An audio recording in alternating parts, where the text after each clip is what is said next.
Hey everyone, thank you so much for joining us in this weird digital space during this pandemic time. We're not going to talk about that past right now, probably. Um, but we're going to discuss trans histories and trans futures. But before we do that, the most important thing to do is acknowledge the country that we are on. I am currently coming to you from the land of the Wurundjeri people and the Kulin Nations, and pay my respect to elders past, present, and emerging. I recognise that sovereignty has never been ceded. This was, is, and always will be Aboriginal land. I also want to hold in my heart that some of the language that we're going to use when we talk about trans identity is colonial in nature and is not necessarily applicable to people across cultures and experiences. And when we talk about trans histories, obviously there is a lot of trauma and baggage that comes up with regard to history and the recordings of history. And I think that both Robin and myself are going to try and hold that in our hearts as much as we can through this conversation. But we definitely want to pay respect to any First Nations people watching and just know that we see that and we do hear it and we're trying to hold that through this conversation. I am currently broadcasting from the land of the Gadigal people of the Eora Nation. Would also like to give my respect and love and solidarity to their elders, past, present, and future. And yeah, as Nevo said, the colonial gender binary, I fucked it up already. The colonial gender binary has just infused so much of how we understand gender, how we approach gender. It's been something violently imposed on so many cultures around the world who often have their own cultural gender categories, and historicizing gender and the history of gender and cultural gender categories is something that's really important to contextualize what we're talking about, where we're coming from, how we understand our community today, and the lines of solidarity between us and the resonances between these different communities and the ways our liberation is bound up together. Yeah, absolutely. So my name is Nevo Zisin. I use they, them pronouns. I'm an author, public speaker, and I guess some version of an activist of sorts. I do training in workplaces and schools around trans identity. This is my boring memorized bio. I don't remember my fun, cool NYWF bio. And more fun when I've had a few beers at the baths and the next day stumbled to my panel. So excuse me if I'm a little bit more formal than I would be at the actual Writers Festival. But yeah, so I do lots of different stuff around trans things. I post a lot of memes about trans things, and I live a very trans life. What a mood. Everything I do is trans, whatever. I too am a trans. That's my bio. I am a poet. I'm a writer and occasional artist. I'm also a historian doing a PhD in history on trans history in Australia, in mostly 19th century, some early 20th century, increasingly realizing that it's going to have to move forward through the 20th century, which is very out of my comfort zone. But yeah, I also apologize in advance if my cats end up yelling in the background of this recording, because they're noisy goblins and I love them very much, but it's not very conducive to a recording environment. So something that Robin was also saying there is that they are grossly overqualified for this. Usually it's not a PhD candidate is doing these sort of panels. So we'll see how I measure up. I think you vastly overestimate PhD candidates. I dropped out of uni, so I don't really understand academia at all. Well, I think that's something worth commenting on, because academia is such a hostile space for trans people. Mm-hmm. And I feel like it's been a huge barrier that so much of history making is kept tied up in these academic elitist spaces that are fundamentally structurally opposed to trans liberation. Mm. Yes, absolutely. We are definitely going to speak about that more. But before we even like delve into those sorts of deeper things, I want to talk a little bit about why is trans history important? What are some of the things that they sort of that remembering trans history helps us in moving forward? Like why remember it or why study it? Mm.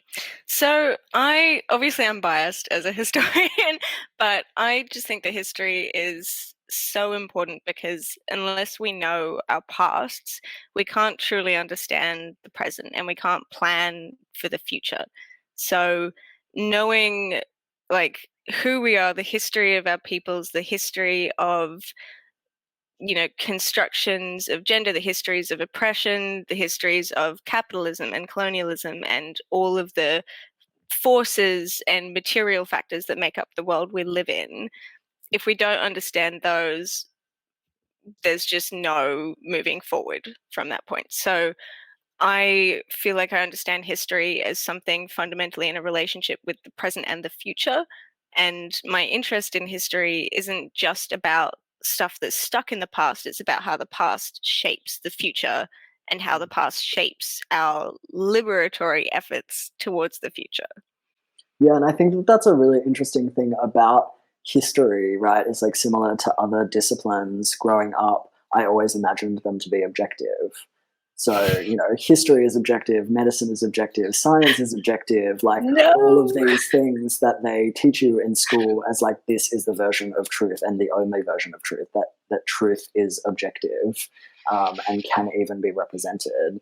And I think it's so interesting drawing out so much of how history has been obstructed, of how, those with the most privilege have been the ones who have written history. And yeah, I guess for me, even like within my own Jewish culture, for example, like the ways that religions or ancient cultures get painted as being more exclusionary or hello, more exclusionary of trans identities, and it's like, well, actually, in Jewish texts, there are up to 6 or 7 different genders 6 to 8. represented. 6 to 8, there you go. And it's like, that's not something that's spoken about. Mm. Um, and it's just so interesting when you like make these conceptions of these disciplines being objective and they're just simply not. They're just not. I honestly think history is one of the least objective disciplines there is, and there has been so much myth making and lying, particularly with regard to frontier violence. And obviously, the history wars gives us an excellent example of how not objective history is. The history wars being the kind of I don't know how to describe it, like an academic shit fight between racists and less racist. Mm-hmm. Um, like uh, a whole just a school of historians going like, oh, colonization was super peaceful and it was just disease that wiped out everyone who lived here before, and then all the people looking at all the records going, no, there was a heap of murder. um God. and I feel like it's bananas that we can lie to ourselves for so long about such a fundamental part of this country's foundation. But it's also not bananas because that's exactly how colonialism works to sustain itself, is lying. Yeah. I want to talk a bit about like, and we've spoken about this as well in preparation for this, but also just in general and hanging out around like who gets to tell trans histories and what does it mean when those trans histories have often been told not by trans people. But if we don't have those trans histories as told by trans people, how do we make sense of them? And I feel like that's so much of the work that you're doing is like trying to decode cis people's takes on trans lives in the past Oh and then yeah, actually bringing them yeah. forward. God love them. They do their best, and that's the thing. I feel like it's not so much about who's allowed to write particular histories and kind of gatekeeping that in terms of identity. I think it's more about recognizing that who you are and your context shapes the kind of history you can write, and it shapes the kind of arguments you think make sense. It shapes the other scholars and thinkers and communities that you've had exposure to. It shapes the way you make history. And that's something that a whole lot of people have written about in terms of standpoint theory, in terms of situational historiography. And I just think that we get to a point where it's not about saying you're not allowed to write this, but it's about saying what's your connection to this history? What's your engagement with the impacted communities? And it's about maybe thinking about where there are opportunities for collaboration. And one of the things that I really wanted to do in my PhD was an ethnography, doing some trans community consultation, and the pandemic has made that fraught. But we'll see how I go. But one of the really odd, interesting, tricky things about trans history is how much it's sort of been subsumed into queer history, because before a certain point, those weren't necessarily separable identities. And even if we're just looking at the sort of Eurocentric Western history of gender and gender divergence, at the beginning of the 20th century, you've got this shift from thinking about, well, okay, a few hundred years before that, gender is sort of as vertical. It's not so much that there are men and women, it's that there's God and then men and then women and then intersex people, and they're all sort of imperfect copies of each other. And then it turns into women and men in different social spheres, in private spaces and public spaces, and different employment spaces, in domestic and... Can I ask a quick question with that, like, vertical sort of understanding of gender? Is that based upon like the creationist theory of like God, like Adam coming from God and then Eve coming from Adam? I assume a good scholar to look into for that is Thomas Laqueur in the book Making Sex, which is less sexy than it sounds, but a very good kind of rundown of the historical dynamics of that. And because I was going to say, if that's the case, then like that completely forgets that Lilith existed, right? Like, where does Lilith come into that equation? Because she was then directly made from God. Anyway, I've just been thinking about Lilith a lot lately. Not that I don't often think about her, but yeah. Well, there's a feminist history journal called Lilith, which is worth checking out. Yeah, I really want to. Yeah, but so we have this shift from thinking about gender and then thinking about gender divergence as a behavior to thinking about it as an identity. And there's this idea in sexology that appears called congenital sexual inversion, which is the idea being that if you were someone assigned female attracted to women, it was because you were a woman with the soul of a man. And it's like, where have we heard that before? But that then kind of later turned into homosexuality and kind of separated out into like transvestism, transsexualism, homosexuality. And then later, when we have the gay liberation movement, there's further separation between trans and queer identities, and then further articulation of what it means to be bisexual, to be asexual, and then intersex people kind of being like, hey. But the way we think about these categories is so historically specific, and I think something people don't necessarily understand when we talk about gender and sex being socially constructed, it doesn't mean they have no ties to material reality. Currency is socially constructed. Nation borders are socially constructed. That doesn't mean they don't have a tie to the material world. It doesn't mean they're immaterial or fake or false or like just don't exist. It just means that the categories are socially defined and specific to historical context and cultural context.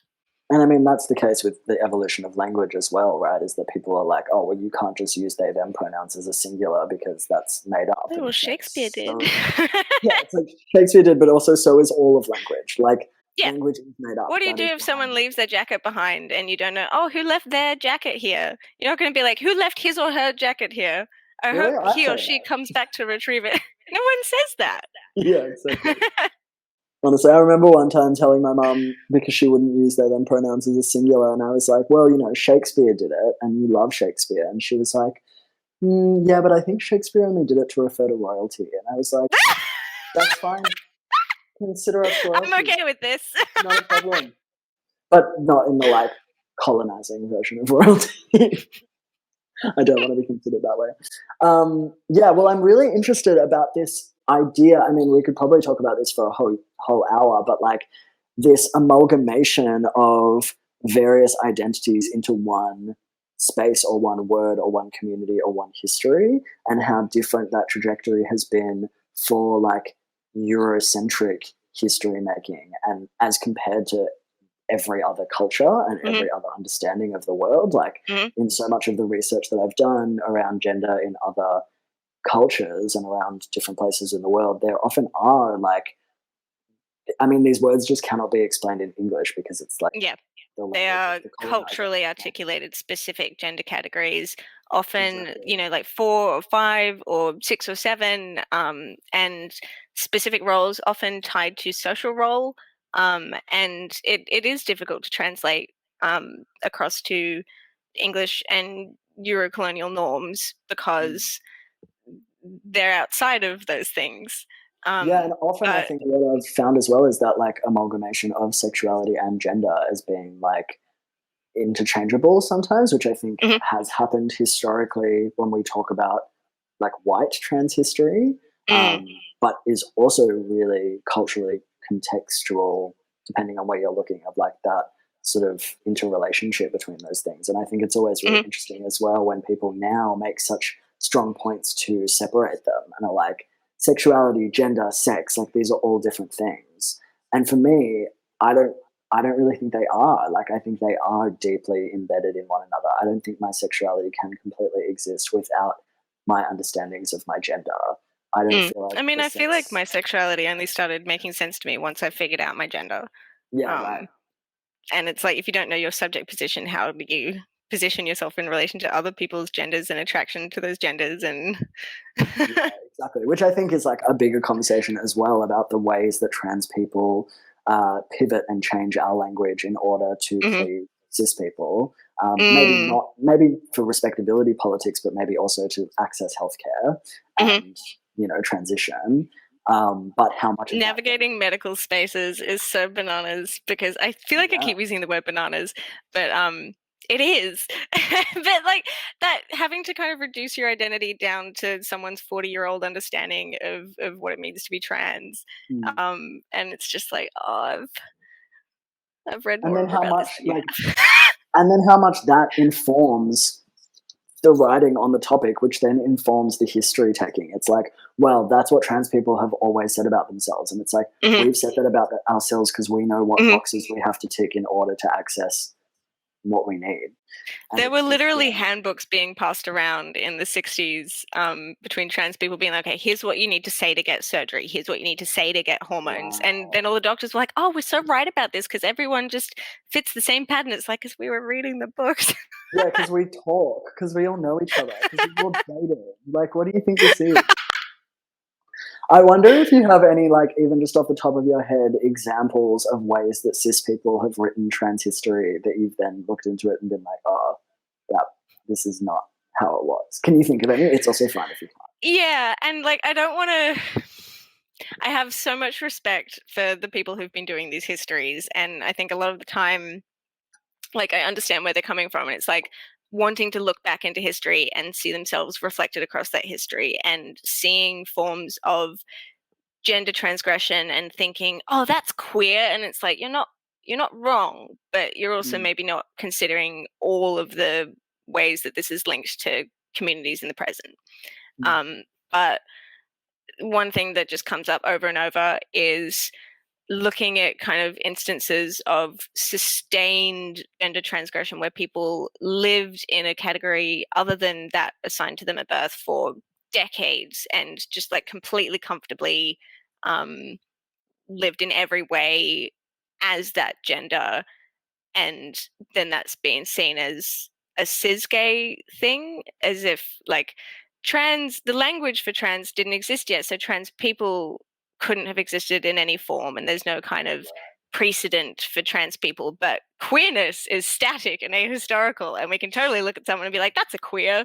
They didn't have the language for that either, but Right. That's so interesting because I feel like there's been so much like het washing of history where it's like, yes, she lived with her roommate and they were very close, but they were just friends. And it's funny to hear that that's also happened just like the next level up. Well, I feel like some of it has been a reaction against that. It's been like Mm, claiming these people as queer and being like, they're not just straight, it's not just irrelevant. And then it's like, in doing that, you've sort of further erased or obfuscated around another really significant part of current mm, communities who also need to see ourselves reflected across history.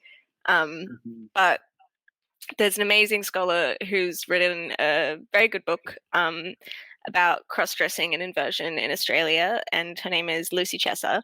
And a couple of years after she published the book, she published a journal article being like, so I've talked to some trans people, oh my and she goodness. kind of recanted her historical stance a bit to be like, I actually think it's really important to acknowledge the kind of like lesbian like transgender approximate, the Mm, shared spaces of these histories. And I think that takes guts. I think it takes mm. a lot to like really critically look at your own stance and be like, maybe it's not working the way I thought it was. Well, I think that it's also really fascinating hearing that and how it informs current communities because, and this is just my experience, but I often feel like there is a real separation between like trans men, trans women, non binary people, cis men, cis women, and that's just the spaces that I occupy. But and I feel like it's really quite fraught to draw on common experiences amongst, let's say, like lesbian culture and a trans man's experience, or like a non-binary AFAB person, or a Oh, non-binary queer everyone should person, or read Leslie Feinberg's Stone Butch Blues. yes.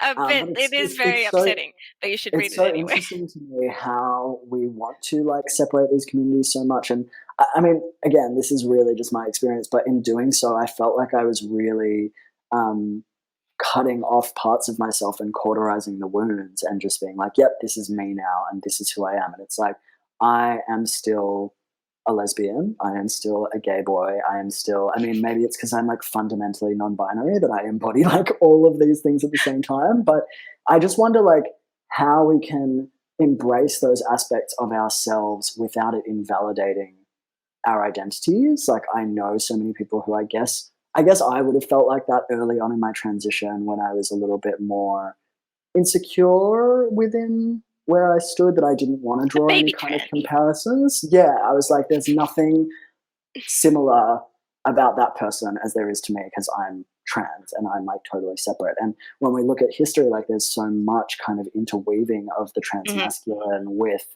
lesbian and Mm. butch communities, and similarly for trans femme folk and gay men. And like I know Mm-hmm. it's really fraught, but I wonder what some of your thoughts about that are looking back on Yeah, history and looking at the ways we do that now. I mean, that's a huge part of my approach, really, is just to kind of embrace that uncertainty. Because I think when you're looking at people from 100 years ago and you can't go back and be like, hey, what pronouns should I use for you? How would you refer to yourself within the current gender frameworks? Like, you just can't do Mm-hmm. that. Like, and it's not your call to make. Um, and, you can look at someone from the outside, but you'll never know their kind of internal feelings. But something I've been trying to think about is saying, well, okay, in the absence of someone saying, I think this about myself and I wish people would talk about me like this, which happens very rarely, I'm like, what if we just look at the evidence of someone's life? What if we look at how they chose to live their life and um, take that as evidence in itself, that embodiment, Mm-hmm. that social interaction, that kind of lived experience. um, but I guess I'm just kind of like, these histories have to be shared because we don't have separate histories because these communities haven't been separate for that long. Um, and we just have to, I feel like I'm like a bitter grandparent just being like, get along, we don't share your things. Just share. Yeah, yeah. um, but I mean, like one of the things I've sort of been doing in my writing is people get very weird about like pronouns. Like, what pronouns do we use about these people? Like someone who was assigned female and lived for 20 years as a man and then was discovered and kind of forced to go back to living as a Mm, woman. And a lot of people end up alternating, or they just use they pronouns for everyone. And I'm just like, okay, what? Okay, radical idea, but what if we just use the pronouns that he used and just don't make assumptions past that point? Like, we mm, don't have to be like, only men can use these pronouns. Like, what if we're just like, okay, maybe we like, according to current understandings, maybe if they were around today, um, these people would sort of be like, I'm a trans man, I'm a lesbian, I'm maybe both, but we mm, don't know. So how about we just use the pronouns that they used and then just suspend judgment as much as mm, possible? And that's not always possible, especially for kind of cases of temporary gender transgression. But when it is these kind of decades long sustained, like, it becomes obvious that that's just how someone wanted to live their life. And mm, something that comes up a lot in the literature is people just always looking for ulterior motives. Um, mhm. and for trans feminine people, it's always kind of assumed that, like, that's a male homosexuality thing. That's a gay man thing to do. Living as a woman for half your life, most gay men do that. They Very don't. gay. And equally with AFAB people, it's like employment, economic Yeah, reasons. wow, It's yeah. always like you live as a man to get more money, because everyone does that now that the wage gap still exists. No, they Mhm, don't. mhm. Yeah, I I mean, just that's think why I it's transitioned to work in trans education. I knew I'd get paid better as a trans. yeah, or people say like it was for safety, and it's like, have you met any trans people? We're Yeah, we're not very safe. safe. Or even looking at the evidence of people's lives, and it's like arrested, killed, institutionalized, Mhm, media scandal. Everyone laughed a bit, and it was fine, but they still had to leave town. Like, it's, mm. you know, it's I don't want to say it's all tragic, but it's certainly not safe.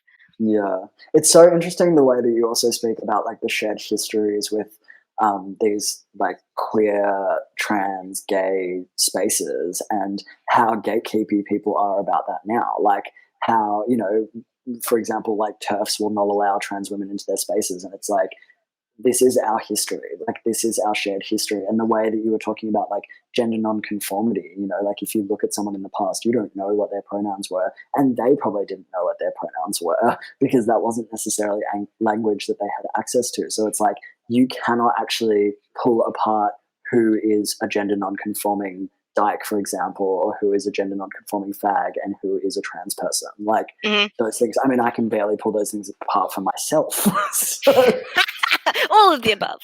yes, I am all of them. Thank you. That is what non-binary means to me. I am every gender, Yeah. every I mean, expression of it.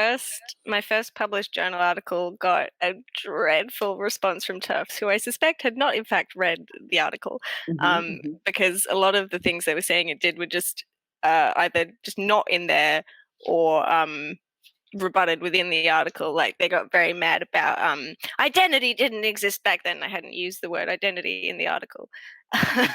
Hmm, hmm. Or I think the only time I did use it was working class identity and not gender identity. Wow. I'm also thinking about a little bit because Just we. hate reading. Oh yeah, that's for sure. Yeah. Also, just like fundamental, like Christian fundamentalists also hate Oh, reading. it's misogyny. It's misogyny and queerphobia dressed up as like savior logic. It's bullshit. Mm-hmm. Sips tea. I want to talk a little bit about about like the diversity of history and how to diversify history. And I've been thinking about this as we've been speaking as well, because so much of the um, sources that you draw on are written histories, right? So that almost means that it's inherently going to be exclusive to so many Hmm. cultures, including so many Aboriginal cultures on the land that Hmm. we're even standing on. So how do we sort of bring those histories together How do we learn those histories, or are those histories just not for us? Like, how do we pivot from a Eurocentric history when written history is the one that has been privileged and valued the highest, I guess? Within Yeah, like I mean, the like academy. written history is just crap in comparison to oral history in terms of the accuracy, in terms of the length of time, in terms of like libraries burning down and then you lose a whole Library of Alexandria was still upset, but like you don't get that with the whole culture when the stories and knowledges are kept up within the entire people. Like libraries can burn down, but when the memory is kept alive in a community, you can't erase that unless you erase the community. And yeah, I mean, the trans history work that's been done is overwhelmingly a history of white trans men, and I think there's a lot of reasons for that. I think it comes down to risk. I think it comes down to like who was kind of allowed to transgress to an extent, because a lot of the time these people were sort of known and tolerated in their communities, and there was even like a kind of fondness. It wasn't just like burn them at the stake. It was just kind of like, oh yeah, that's a bit, you shouldn't do that, but we don't really mind. You're a good worker, it's fine. But for trans women, that wasn't the case. For non-white trans people, that wasn't the case. And I say trans, and I'm like, people we would now understand as trans, like, Yeah. but yeah, like that doesn't happen in cultures where there are culturally specific gender categories and it's just something that's accepted, even celebrated within the community. Often there is still stigma, but in the world we live in today, a lot of the time that stigma is shaped by impact of colonization. Like India before colonization had more than 20 kind of culturally recognized genders, and there's still like diverse gender categories, but they're very suppressed and marginalized in a way that was absolutely shaped by colonization, and British invasion. And like, I feel like I'm still trying to work out how to approach this, because I don't want to just write a trans history that's just a history of white men. But the records I'm engaging with, the medical records, the court records, a lot of the time it's kind of, I think we spoke about when we were talking about this panel, it's like the in group of, you know, who gets written about, who gets recorded, who is retained by the state records, who is retained in media scandals, and Like a you lot need of a the time. certain level of privilege to even be remembered. Mhm. And a lot of the time when I come across cases of like Aboriginal gender crossing and gender transgression and Chinese gender crossing and gender transgression within migrant communities, people aren't named and there's only really kind of bare details given. Whereas, you know, we have people like Edward de Lacy Evans, Harry Crawford, Bill Edwards, like these really dense histories that were pursued over decades, and occasionally the papers would come up with like, be like, oh, remember him, like that, he's moved house, like he's living in the immigrants home now, or like, remember this one, he's dead, like and you know, and every single time they'd be like, this is extraordinary, we've never seen it before, here's 50 times it's happened before. Oh my goodness. Yeah, wow. I'm also really interested as well in what trans history looks like beyond pathologization. So, you know, Mm. like I was doing some research on the last 100 years of trans history for a new book that I'm writing. And, you know, I wanted it to not be Eurocentric. I wanted it to not be white centric. I wanted it to not just be about pathologization and talking about the trans history of medicalization. I didn't want those to be the only milestones that we've hit. And yet, so much of what I was coming up against, like even just looking up like trans timelines or trying to delve deeper, and it's like this was all there It's was. so medicalized. It's so medicalized, and so I Yeah, once there's a wonder. language for it, it's a medical language. Yeah, so I wonder what are some of the other histories that you have been learning about with regard to trans history?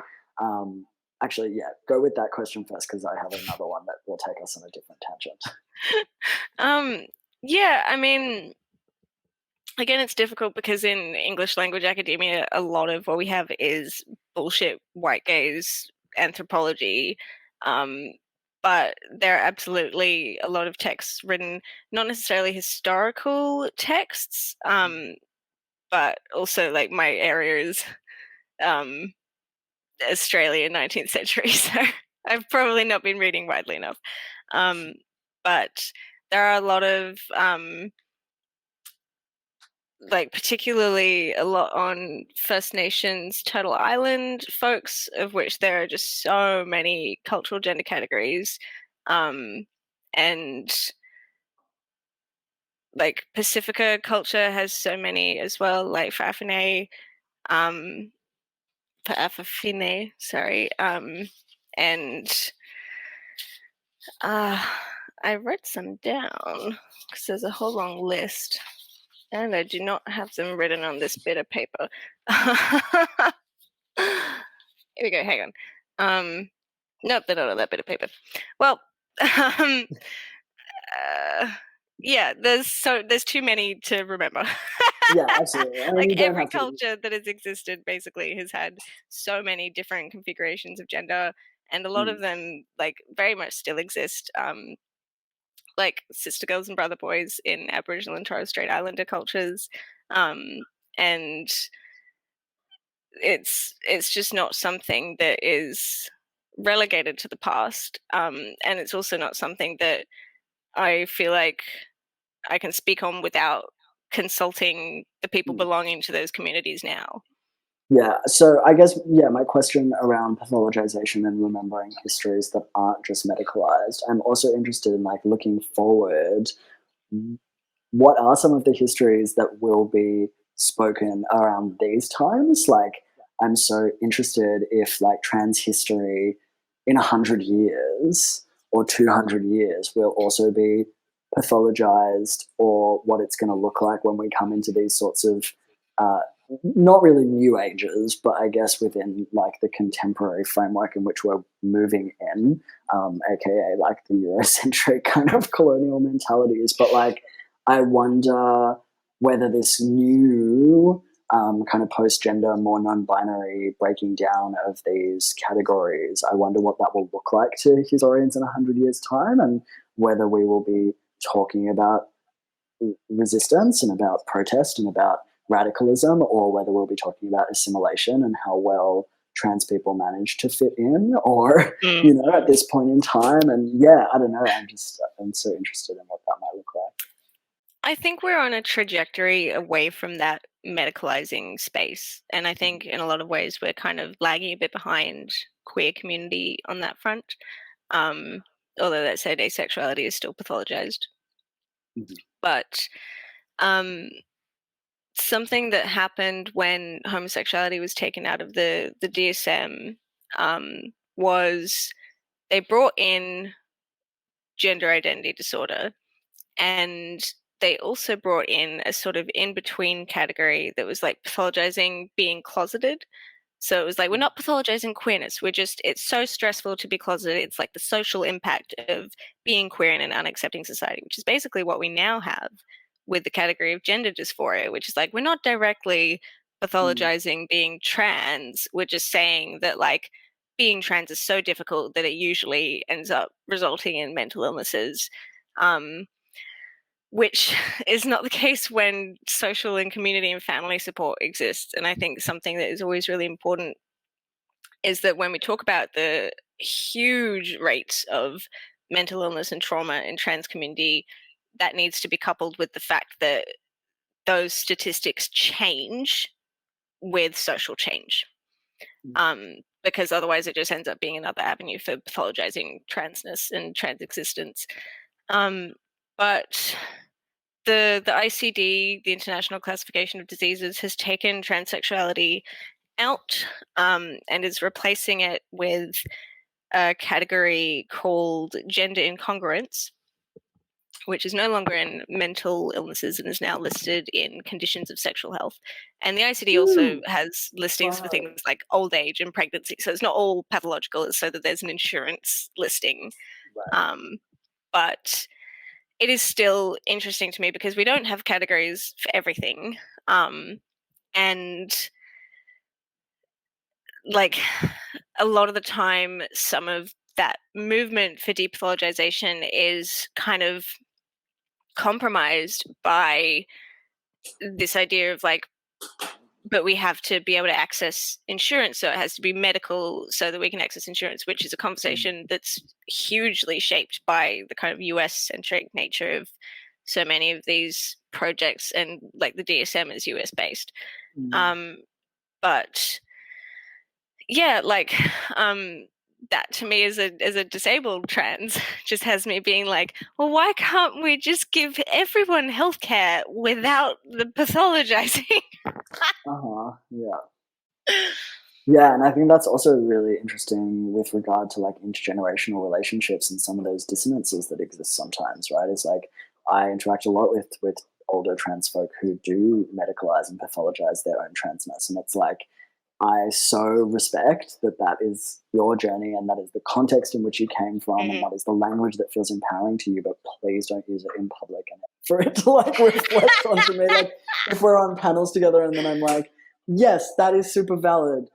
And also, and like I feel like I'm constantly trying to depathologize trans identity and it's like coming up against just difficulties sometimes. And I think that that's also something that I wanted to talk about a little bit is like intergenerational relationships and how we sort of tip from the past into the future. And, you know, I think the ways that you were talking about remembering our history brings us into the future and helps us to learn lessons. I've certainly felt that with regard to having friends of various generational understandings. And I think it is so important. And I find, at least within NAM, like my trans community is quite aged or like ageist or separated. And I think that's also because our community is bigger. I feel like in small, like regional areas, communities come together a bit more because there's just less people. I could be wrong. But yeah, I want to talk a little bit about intergenerational relationships and kind of the importance of them in bringing our history into the future. Yeah, I mean, like, that's another of the historicizing transness things where it does shift generationally. And I also think there's huge problems with the depathologization movement sometimes because it's people being like, we're trans, we're valid, we're not crazy. And it's like, okay, so you just want to shift the stigma onto mad people. Like some of us are crazy.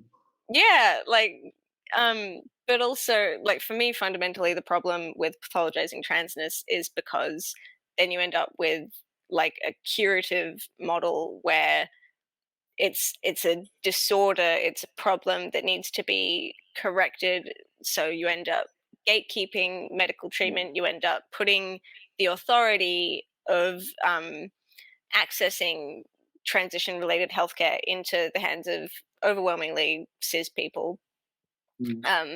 And you end up kind of encouraging this model where to cure someone is to convert them. So then we have trans conversion therapy, which really fucks people up. And it means that you have to jump through all these kind of ridiculous psychological hoops to access something that the person interviewing you about knows much less about than you do. And that is often really reductive in terms of how they understand gender and the things you're forced to do to access those structures. Like, particularly kind of women in the UK, if you're a trans woman trying to access healthcare, it's like, if you don't wear women's clothes, then you're not really trying hard enough. But if you wear women's underwear, you just have a kink and you're just sexualizing femininity. And it's like, you can't win with those options. Like, there's no, what are you supposed to do? Wear women's clothing, don't wear women's clothing. Like, either you're not trans, you're not trans to like there's no Yeah, it's so and funny as that's well because it's decided like, by cis people. yeah, imagine if the DSM or these sort of pathologizing bodies were focusing on like a more like individualized social model, if you will, whereby they're pathologizing transphobia and racism and white supremacy and misogyny, and it's like those are the criterias, and you go and get treatment for those things, and you like work through those things, and the society as a whole is like working towards overcoming those things, Mm, because it's like what you're saying, you know, it's like if you wear women's underwear, you have a kink, and then you're sexualizing women, and it's like, well, what about all of the other people that sexualize women? What about the men that sexualize women? Like, are we going to talk about the ways that that is done toxically, or are we just going to demonize a trans woman for wearing mm. And underwear? pathologizing transness is a way of making trans people the problem, Mm, rather than looking at society and the conditions in that society. yeah, Um, absolutely. but again, on the sort of generational note, something I find really interesting about looking across these histories is that a lot of the time the only way we find out about cases of gender transgression across history is when people were found out by the society they lived in, or like found out in a way that broke the media or that entered kind of legal medical records. Mm, like Sometimes people outed, were really. outed, yeah, is a better word, because Mm, often people were kind of known by their communities.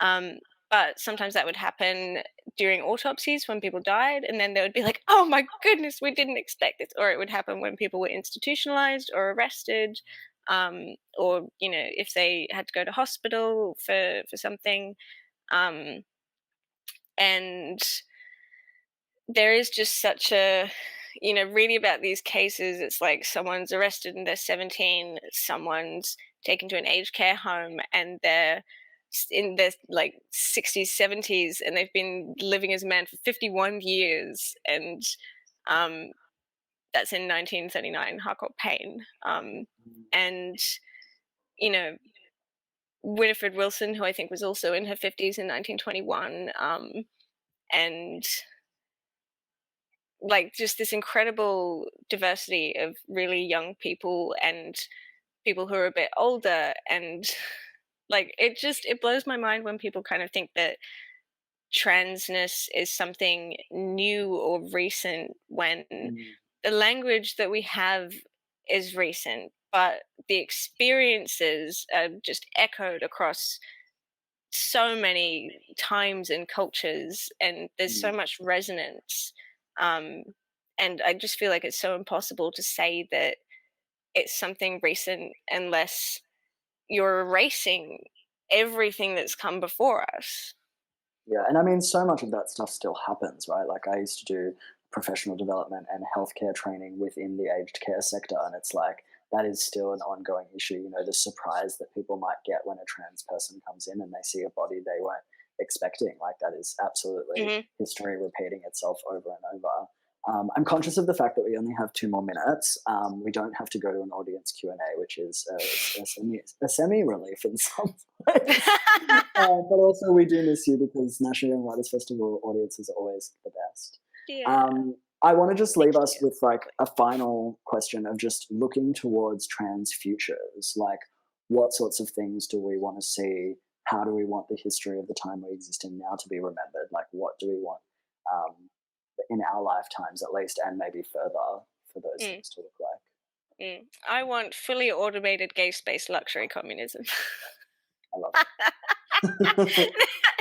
No, like I just feel like we have these piecemeal battles, and it's sort of like, oh, we could say, you know, like um we want trans women to go to female prisons, or we could say prison abolition.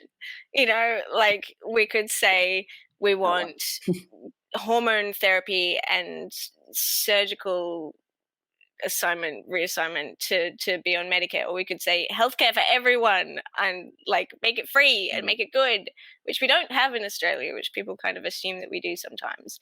mm, We don't, but like I just feel like I think you mentioned earlier, and something that we talked about last week was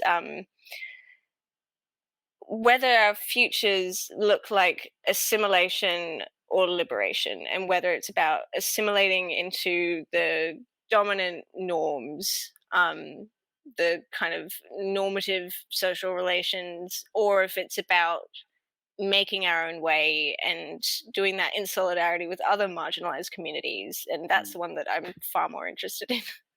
Yeah, and I just want to echo that and also just say that, as I think marginalized communities get more and more privilege, we often kind of see these reproductions of the master's tools happening.